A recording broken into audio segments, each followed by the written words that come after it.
Captain Sarah Chen watched the warning lights flash red across her control panel. Her small research ship, the Discovery, was dying around her.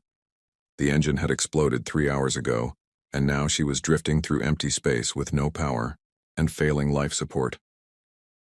Sarah tried the radio again. "This is Captain Chen of the Earth vessel Discovery. Emergency situation. Anyone out there?" Only static answered her. She was too far from Earth for anyone to hear her calls for help. The Rio, nearest human colony, was months away, even at full speed. Her ship could not move at all. The air was getting thin. Sarah could feel it with each breath. The recycling system had stopped working when the engine blew up. She had maybe 6 hours of air left, if she was lucky. After that, she would slowly fall asleep and never wake up. Sarah was not afraid of dying. She was a space explorer. She knew the risks when she took this job. What made her sad was that she would never see her family again. Her sister back on Earth, her parents. They would never know what happened to her. She looked out the window at the stars. They were beautiful, but cold. No help would come from them. Sarah closed her eyes and tried to remember her sister's laugh. At least she could die thinking of good things. Then something moved outside her window. Sarah opened her eyes and pressed her face to the glass. There was a ship out there. It was small, about the size of her own vessel, but it looked nothing like human technology. The hull was smooth and curved, like it had been grown instead of built. Strange blue lights pulsed along its surface. The alien ship moved closer. Sarah's heart pounded. First contact with aliens. Every human had dreamed of this moment, but not like this. Not when she was dying and helpless. A new voice came through her radio. It sounded musical, with strange tones that went up and down like singing. Sarah could not understand the words, but she could hear the concern in the voice. These aliens had found her, and they were trying to talk to her. Sarah grabbed her radio. "This is Captain Sarah Chen. I'm human. My ship is broken and I'm running out of air. Can you help me?"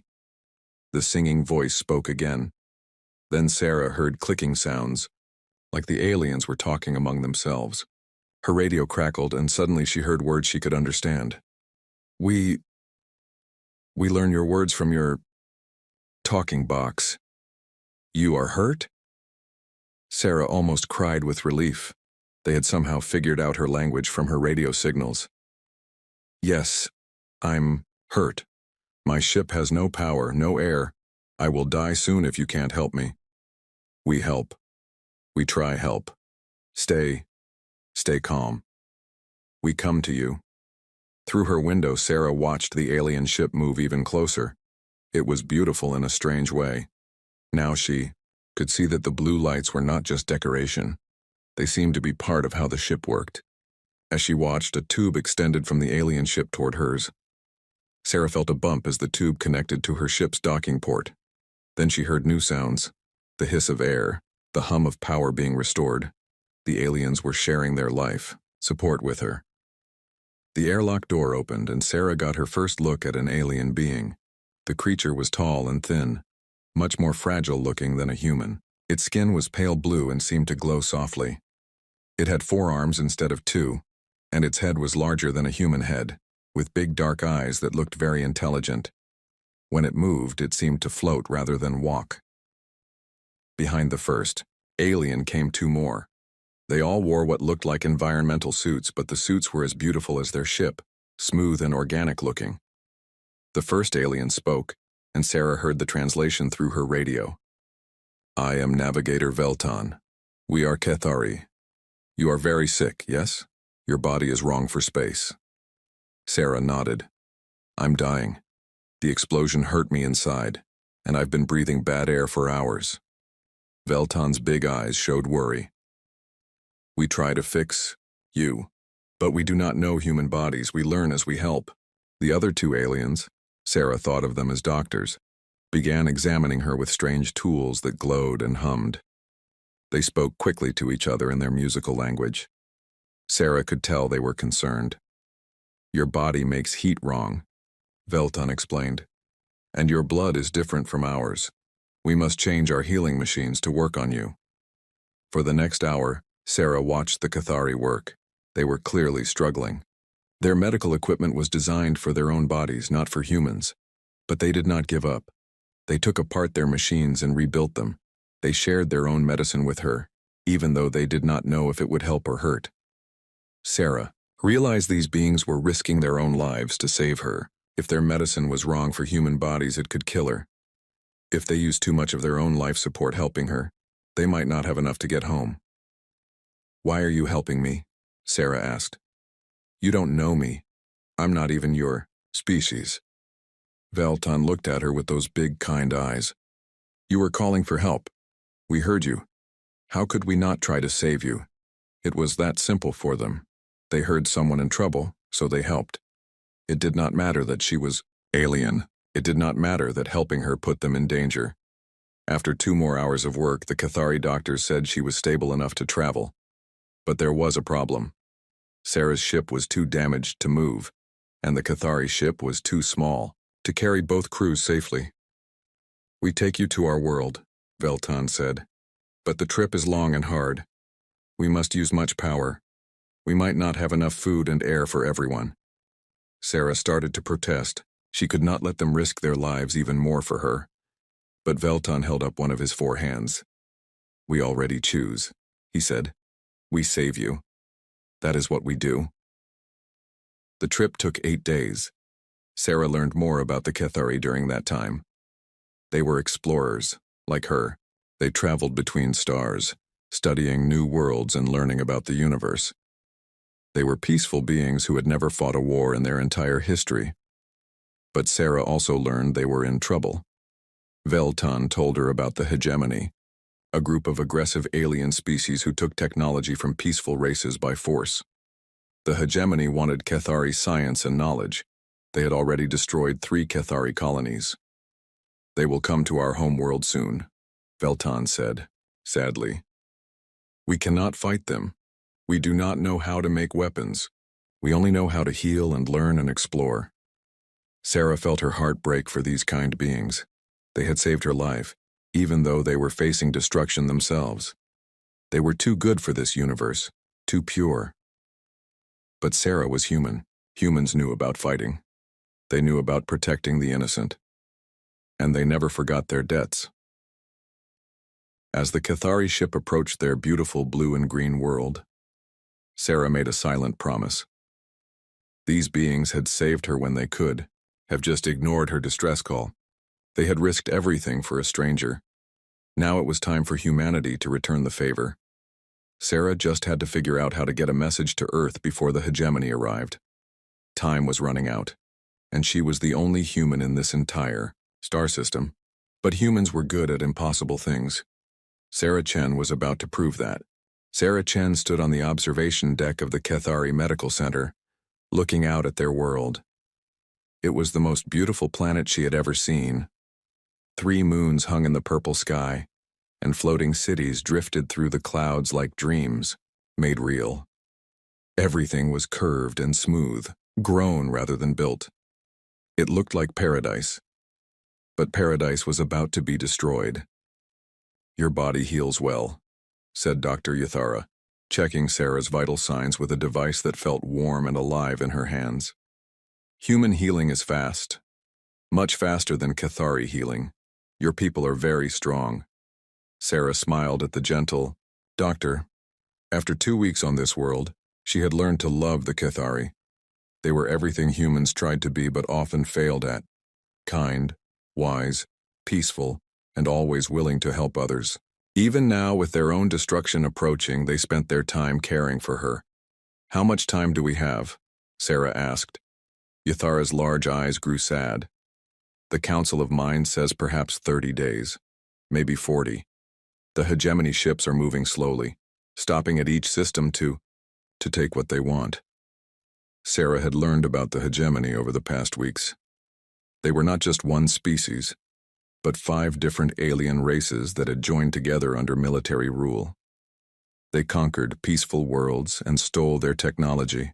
They enslaved entire populations to work in their war factories. They turned every new discovery into a weapon. The Cathari had something the hegemony wanted very badly: their biotechnology. The Cathari could grow living ships that healed themselves. They could create medicines that worked on any species. They had learned to shape matter at the molecular level, creating anything they needed from basic elements. In the wrong hands, this technology could conquer the galaxy. We could run, Ithara said quietly. Load our people onto ships and find new homes far away. But the hegemony would follow us. They always follow. And we cannot abandon our research. Thousands of years of knowledge. Cures for diseases. Technologies that could help everyone. If the hegemony takes it, they will use it only for war. Sarah nodded. She understood the problem. The Cathari were too good to run away and let evil win. But they were also too peaceful to fight back. They had no weapons, no soldiers, no knowledge of war. Their ships were designed for exploration, not battle. What about asking other species for help? Sarah suggested. We tried, Ithara said. The few peaceful races like us are too weak or too far away. The strong races either fear the hegemony or want to join them. We are alone. But they were not alone anymore. They had Sarah. I need to send a message to my people, Sarah said. Humans know how to fight. We're good at it, maybe too good sometimes, but we use our strength to protect those who cannot protect themselves. Ithara looked hopeful but confused. Your home is very far away. Even if they wanted to help, how could they get here in time? And why would they risk their lives for us? We are strangers to them. Sarah took the doctor's delicate hand in hers. You saved my life when you didn't have to. You risked everything for a stranger. That makes you family to us. Humans always protect family. That evening, Sarah met with the Council of Minds, the leaders of the Cathari people. They gathered in a great hall that seemed to be carved from a single enormous crystal. The walls glowed with soft light, and the air hummed with peaceful energy. Navigator Veltan was there, along with 12 other Cathari who led their civilization. They all had the same large, intelligent eyes and the same gentle manner. Even facing destruction, they spoke quietly and calmly. Captain Chen, said Elder Tysandra, the oldest and wisest of the Cathari, we are honored by your presence. You wish to contact your people? Yes, Sarah said. But I need your most powerful transmitter. And I need to send the message in a way the hegemony cannot trace or block. The council exchanged glances. Sarah could tell they were communicating in some way she could not detect. Maybe telepathy or just looks that meant something to their species. We have such technology, Elder Tysandra said slowly. But using it will tell the hegemony exactly where we are. They will come faster. How much faster? Instead of 30 days, perhaps 20. Sarah nodded grimly. That made the choice harder, but it did not change her mind. 20 days might be enough if my people move quickly. Without the message, you have no hope at all. Veltan spoke up. Captain Chen, even if your people receive the message, why would they come? We cannot offer them anything valuable. We have no trade goods, no strategic advantages. We are just researchers and explorers who want to live in peace. Sarah stood up, and for the first time since arriving on this world, she let her human nature show. Her voice became hard and strong, and her eyes burned with the fire that had carried humanity to the stars. You saved one of us, she said. When my ship was dying and I was calling for help in the darkness, you heard me. You could have ignored my signals. You could have decided it was too dangerous to help. You could have just felt sorry for me and moved on. Sarah began pacing, her human energy filling the peaceful hall. But you didn't do any of those things. You risked your own lives to save a stranger. You shared your food, your air, your medicine. You brought me into your homes and healed my injuries. You treated me like family from the first moment we met. The Cathari listened, their large eyes following her movements. That means something to humans, Sarah continued. When someone shows that kind of kindness, that kind of courage, we remember it. We don't forget our debts, and we don't abandon people who prove they're worth saving. She stopped pacing and looked directly at Elder Thesiandra. You want to know why humans would risk their lives for you? Because you're the kind of people we want in this galaxy. You're the kind of people who make the universe better just by existing.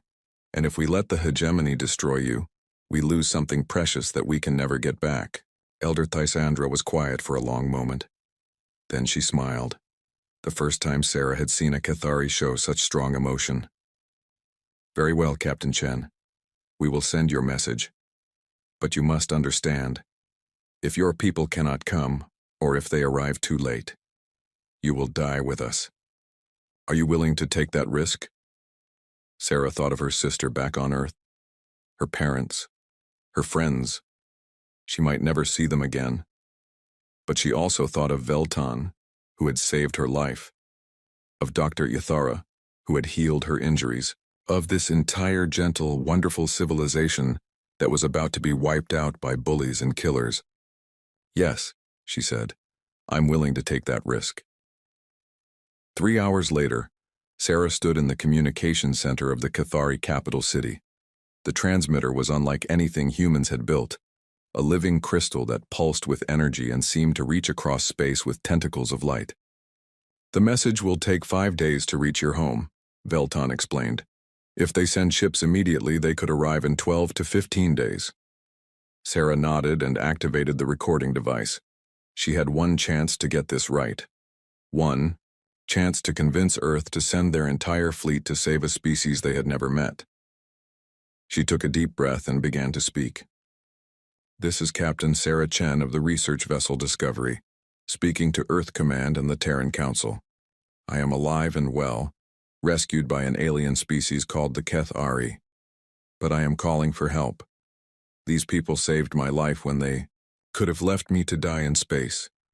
Now they face extinction at the hands of a military alliance called the Hegemony. The Cathari cannot fight back. They are peaceful explorers and scientists. They have never made weapons or fought wars. Sarah paused, thinking of everything she had learned about these wonderful people. The Cathari represent the best of what we hope to find among the stars. They are kind, wise, and brave in their own way.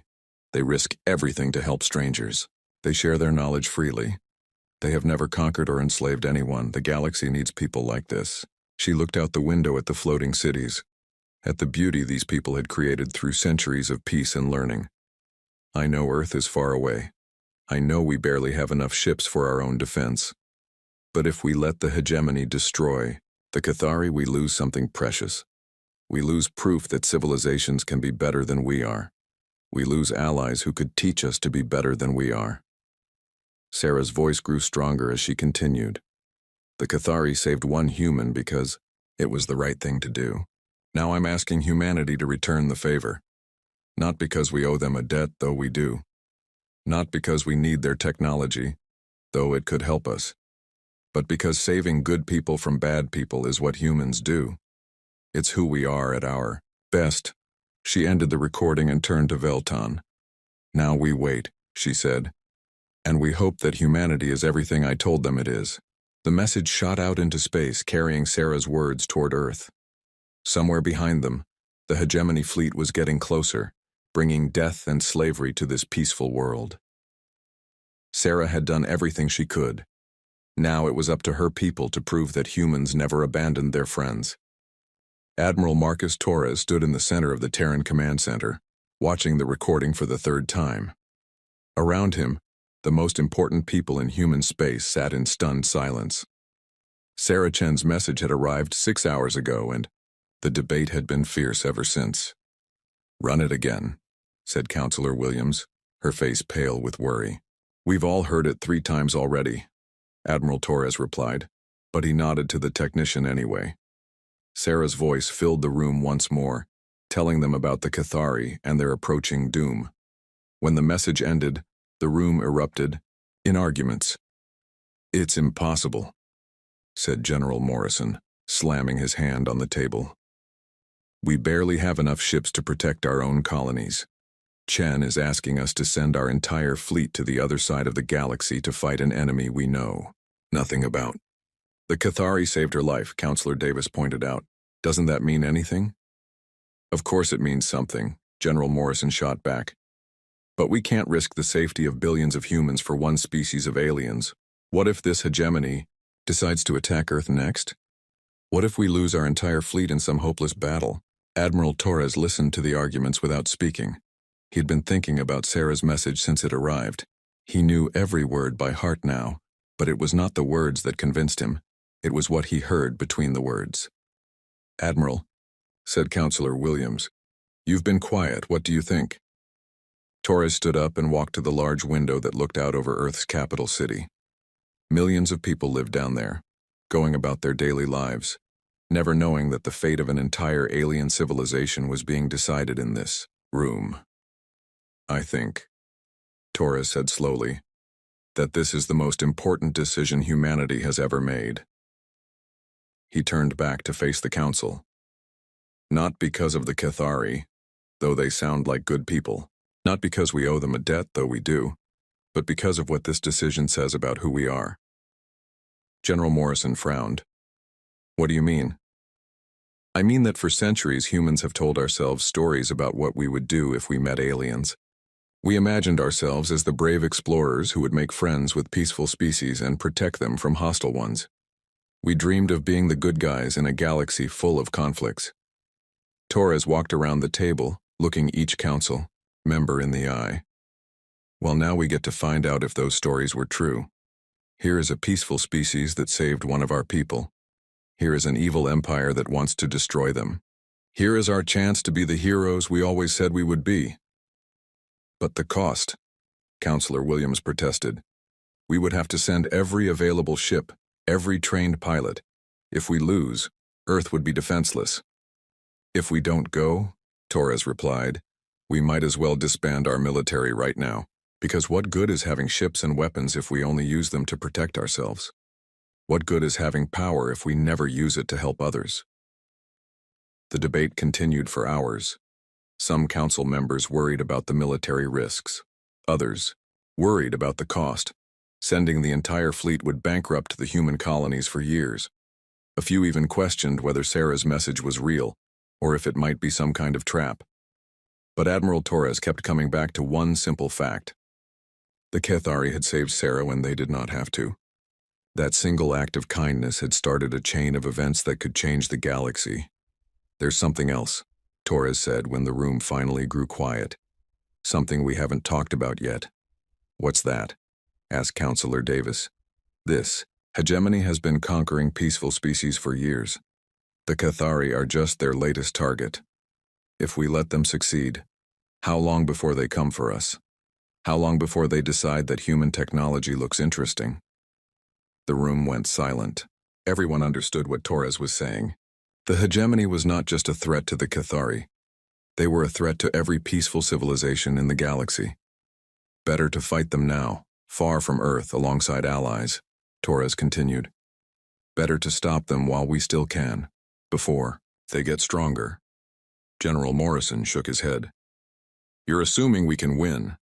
We don't know anything about their ships, their weapons, their tactics. We could be flying into a massacre." "You're right," Torres admitted. "We don't know if we can win. But I know something else. We can't win if we don't try. And I'd rather die fighting for something good than live knowing I let evil triumph because I was afraid." The vote was close.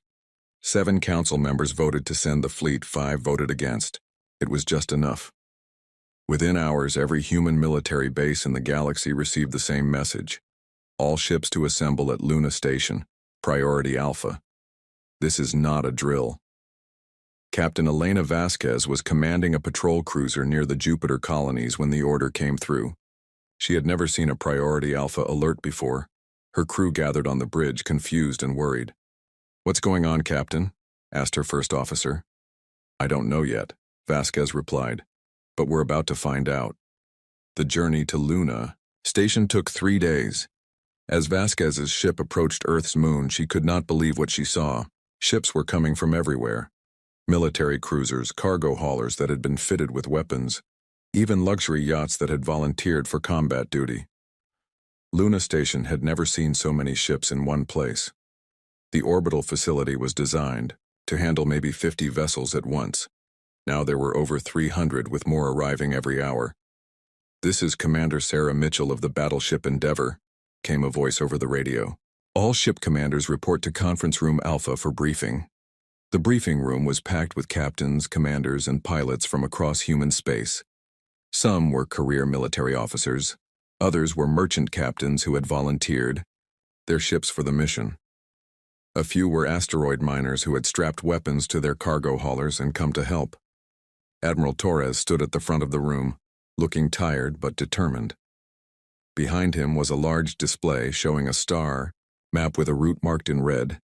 "Ladies and gentlemen," Torres began, "thank you all for coming. What I'm about to tell you may sound impossible, but it's true." He played Sarah Chen's message for the assembled captains.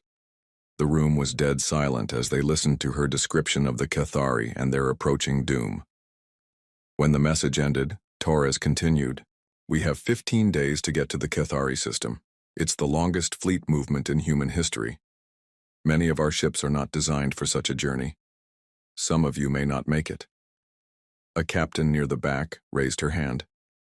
"Admiral, with respect, why should we risk everything for aliens we've never met?" Torres had expected this question. He had asked it himself many times over the past few days. "Because," he said, "this is our chance to prove that humans are more than just another violent species fighting for resources.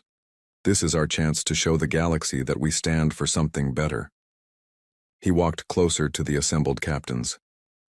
The Cathari could have ignored Sarah's distress call. They could have decided it was too dangerous to help, but they didn't. They risked their own lives to save a stranger because it was the right thing to do. Torres's voice grew stronger. Now they're facing extinction, and they have no one else to turn to. If we abandon them, we're saying that kindness is weakness. We're saying that good people deserve to die while bullies rule the galaxy. Captain Vasquez stood up. "What about Earth, Admiral? If we lose, our home is defenseless." "If we lose," Torres replied, "Earth is doomed anyway. The hegemony won't stop with the Cathari. They'll keep conquering until someone stops them.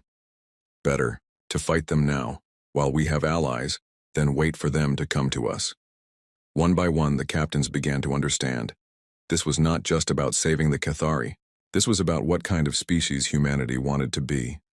Captain Marcus Webb of the heavy cruiser Defiant stood up. "I'm in, Admiral. My ship and crew are ready." "So are we," said Captain Vasquez. "Count us in too," called out the captain of a converted cargo hauler. Soon the entire room was standing, pledging their ships and crews to the rescue mission. Torres felt a surge of pride in his species. When it mattered most, humans chose to do the right thing. The fleet began moving that same day. 347 ships of every size and type carrying the hopes of two civilizations. It was the largest fleet humanity had ever assembled, and it was heading into unknown danger to save people they had never met. As Earth fell behind them, Admiral Torres stood on the bridge of his flagship, looking at the stars ahead. Somewhere, out there, Sarah Chen was waiting with the Cathari for help that might never come.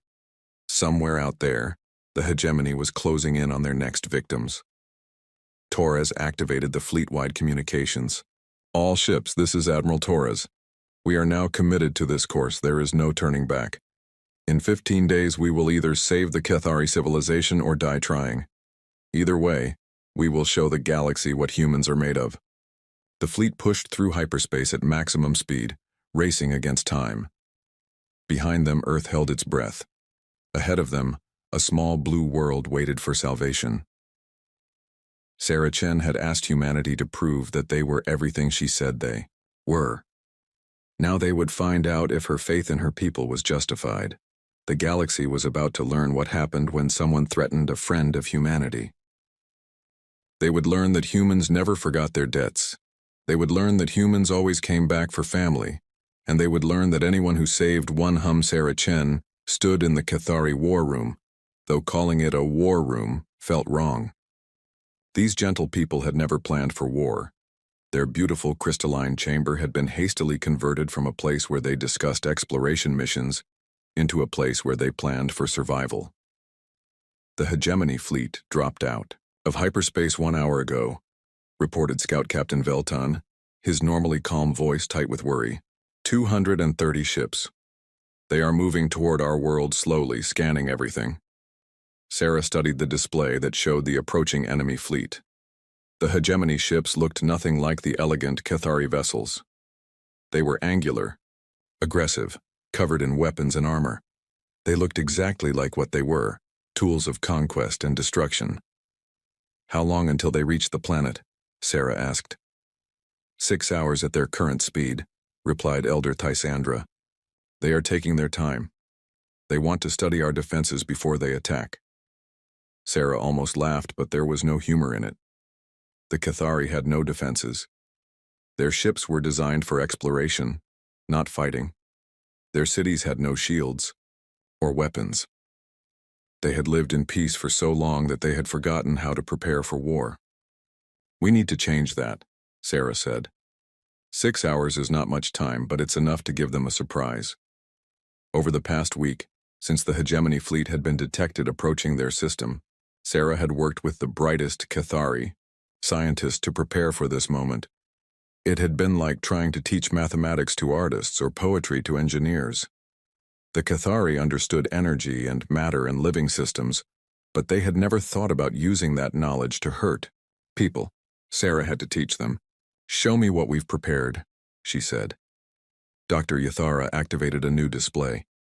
"We have converted 12 exploration ships into weapons platforms. It was difficult. Our people do not like to think about causing harm, even to those who wish to harm us." Sarah nodded. She understood their reluctance. These people were so peaceful that even preparing to defend themselves felt like betraying their nature. But sometimes good people had to do hard things to protect what mattered. "What about the orbital stations?" Sarah asked. "We have equipped them with disruption fields," said Engineer Cole West. "They cannot stop the hegemony ships, but they might confuse their sensors and targeting systems. And the ground defenses? We have hidden our most important research facilities underground," reported Civil Coordinator Merlin. "If the surface cities fall, our knowledge will survive. Maybe someone will find it someday and use it for good instead of evil." Sarah felt her heart break a little. Even facing destruction, the Cathari were thinking about how to help future generations. They could not imagine that they might actually survive this attack. But Sarah could imagine it. She had to. "There's something else," she said. "Something I haven't told you about yet." The Cathari leaders looked at her with their large, trusting eyes. They had put their faith in this strange human who had dropped into their lives, and Sarah felt the weight of that trust. "I sent a message to my people 2 weeks ago. I asked them to come help you." Elder Thysandra blinked slowly. "Your people? But they are so far away. Even if they wanted to help us, they could not arrive in time." "Maybe," Sarah admitted. "Maybe not. Humans are stubborn. When we decide to do something, we find a way to do it, and we don't abandon our friends." Velton tilted his head. "You truly believe they will come?" Sarah thought about Admiral Torres, whom she had served under years ago. She thought about the human colonies that had sent rescue ships across impossible distances to save stranded crews. She thought about her own species' long history of standing up to bullies, even when the odds were hopeless. "Yes," she said, "I believe they will come. But we have to survive long enough for them to get here. We have to hold out." The first hegemony ships entered orbit around the Cathari homeworld 3 hours later. Sarah watched from the command center as the enemy fleet took positions above their cities. The alien warships were massive, each one larger than anything the Cathari had ever built. "Incoming transmission," reported Communications Officer Dex Iron. The main display showed the bridge of a hegemony ship. The creature speaking was one of the Vortak, a reptilian species with scales like armor and eyes like black holes. Behind him, Sarah could see other hegemony species, the insectoid Skexri, the mechanical Rengol, and others she did not recognize.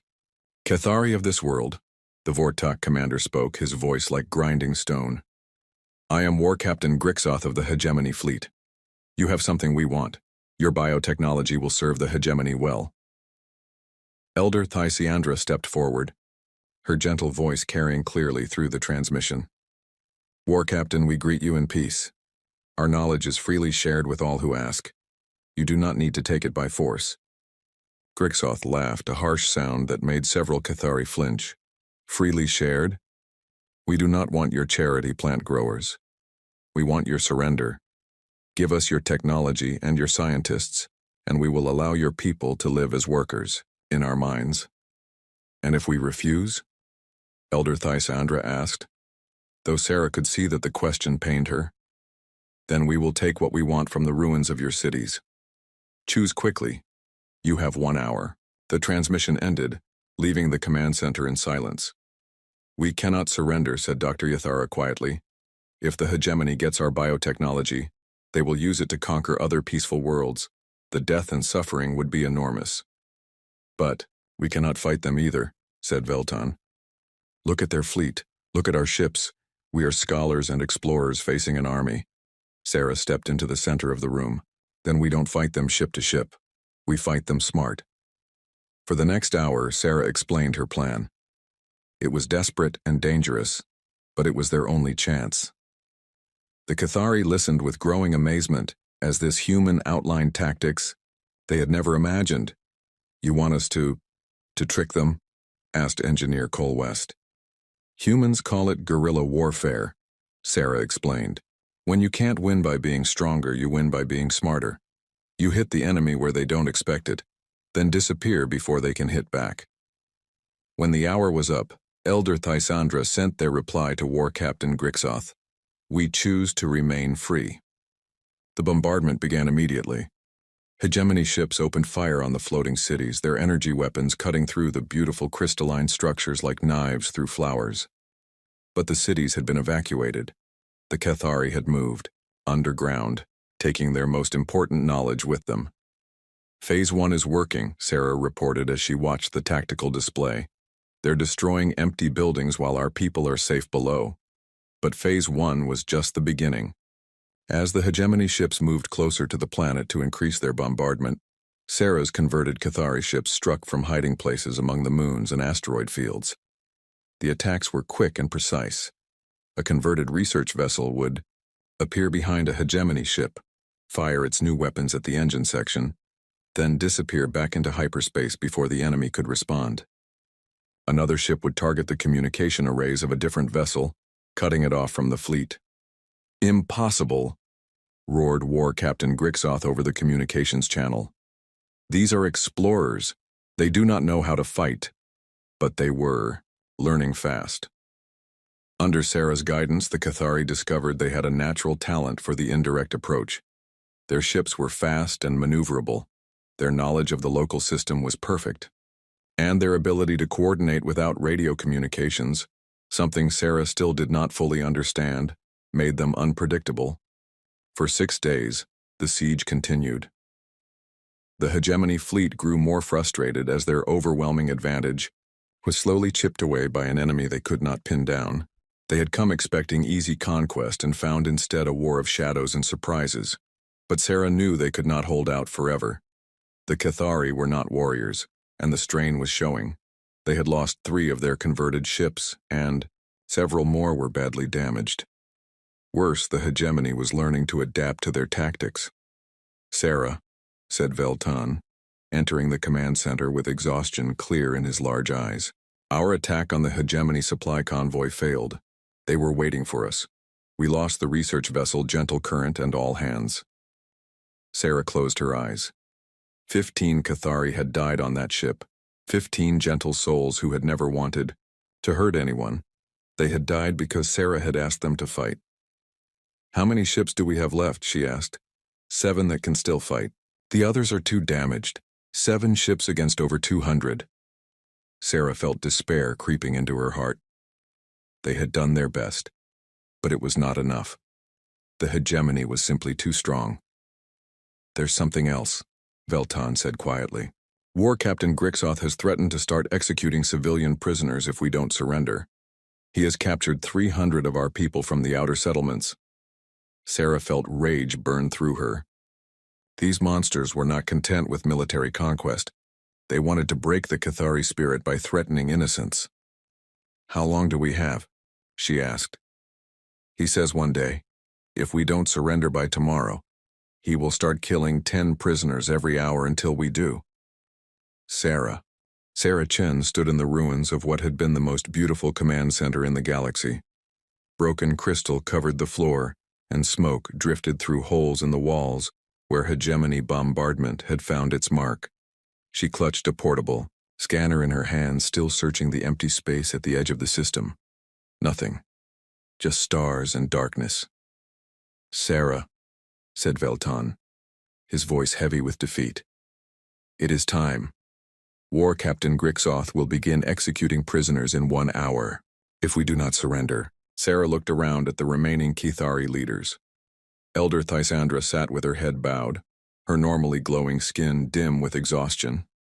Dr. Yathara tended to wounded civilians who had been caught in the latest bombardment.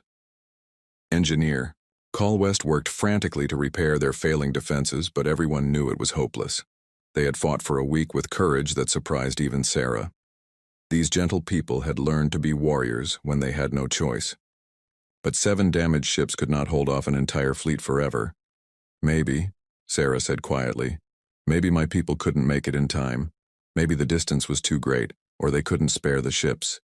She felt like she was betraying her own species by saying it, but the evidence was clear.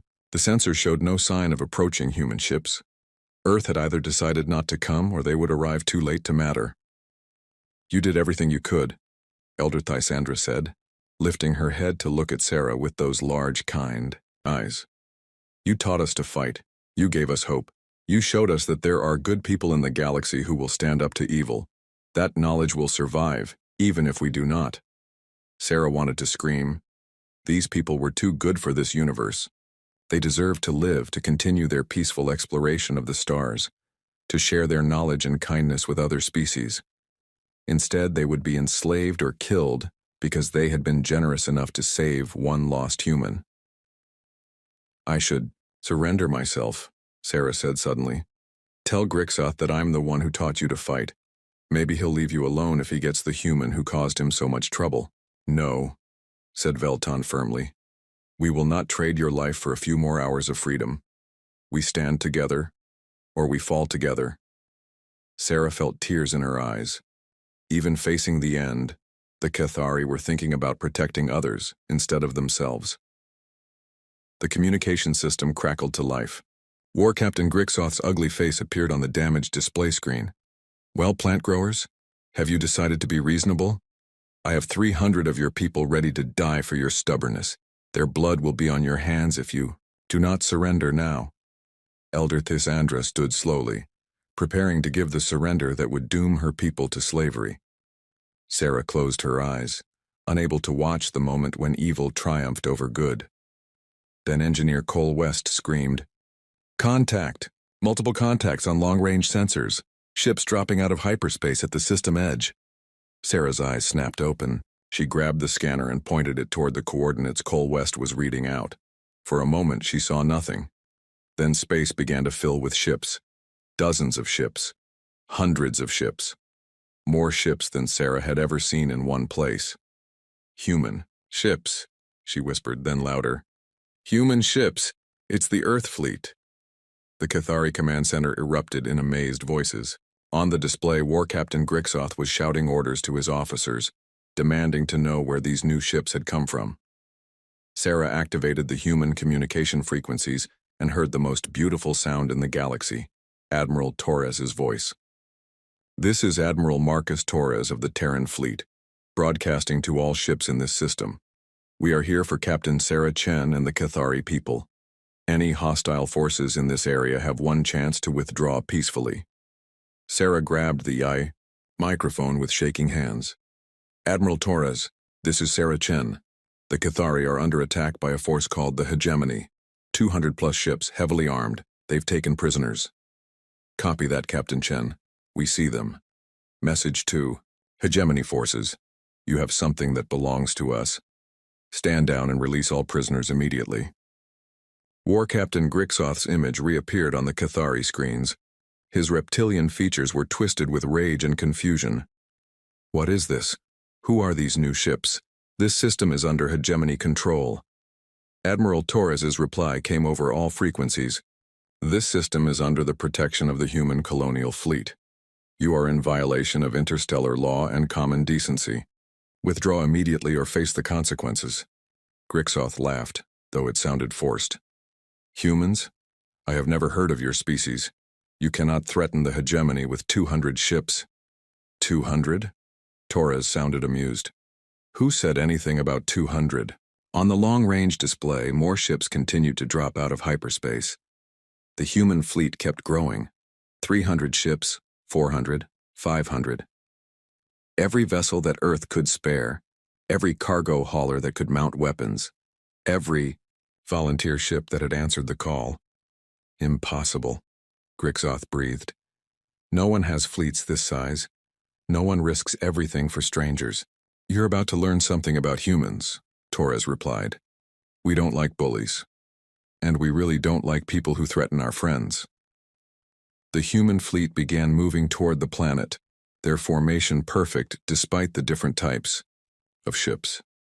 Sarah watched in amazement as Earth's entire Space Force advanced to save people they had never met.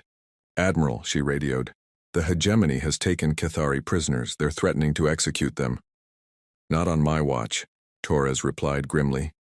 All ships, this is Admiral Torres. Priority 1, secure those prisoner transports. Priority 2, disable hegemony weapons. Priority 3, send them home crying to their mothers. What followed was the most one-sided battle in galactic history. The hegemony had expected to fight the Cathari, peaceful explorers with no military experience. Instead, they faced humanity, a species that had been perfecting the art of war for thousands of years. Human ships moved with deadly precision, their crews trained in tactics the hegemony had never encountered. They used the asteroid belt as cover, appearing from behind rocks to strike and vanish. They coordinated their attacks with split-second timing, overwhelming individual hegemony ships before moving to the next target. Most importantly, they fought with a fury that surprised everyone, including Sarah. These humans had traveled across the galaxy to protect strangers, and they were taking the job personally. Human ship, this is Hegemony Cruiser Dominator, came a panicked voice over the radio. We surrender, we surrender. Surrender accepted, replied Captain Vasquez of the cruiser Independence. Cut your weapons and prepare to be boarded. And if you've hurt any of those prisoners, we're going to be very unhappy with you. One by one, hegemony ships either surrendered or fled the system. Those that tried to fight found themselves outnumbered and outgunned. The humans had brought everything: battleships, fighters, converted cargo vessels bristling with improvised weapons. It was not a battle. It was a rescue mission with extreme prejudice. War Captain Grixoth's flagship tried to run, but 3 human cruisers cut off his escape route. This is not possible, he raged over the open channel. No species risks their entire fleet for aliens they do not know.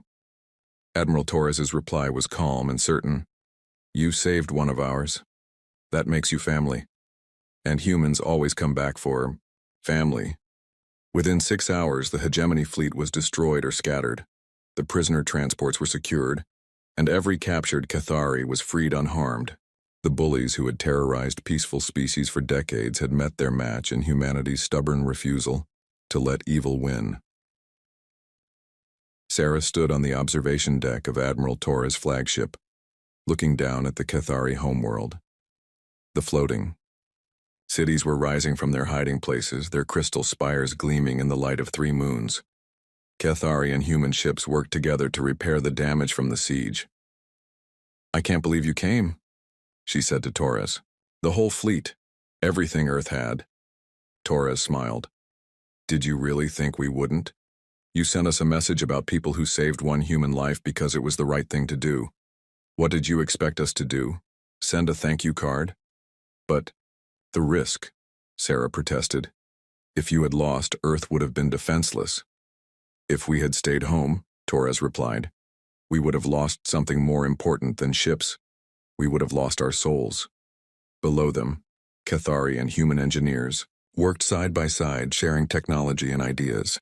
The Cathari biotechnology that the hegemony had wanted to steal was being freely given to humans, while human defensive systems were being installed around Cathari worlds.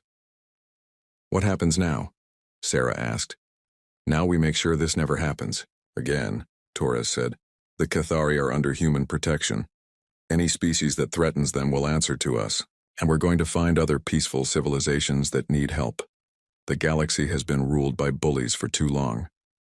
Velton approached them, his usually graceful movement slightly clumsy in the human ship's gravity. Captain Chen, Admiral, Torres, the Council of Minds wishes to thank you. We do not understand why your people risked so much for strangers. Sarah and Torres exchanged glances. How could they explain humanity to people who had never known cruelty or hatred? Because, Sarah said finally, you showed us what we want to be. When you saved my life, you proved that kindness still exists in the universe. We,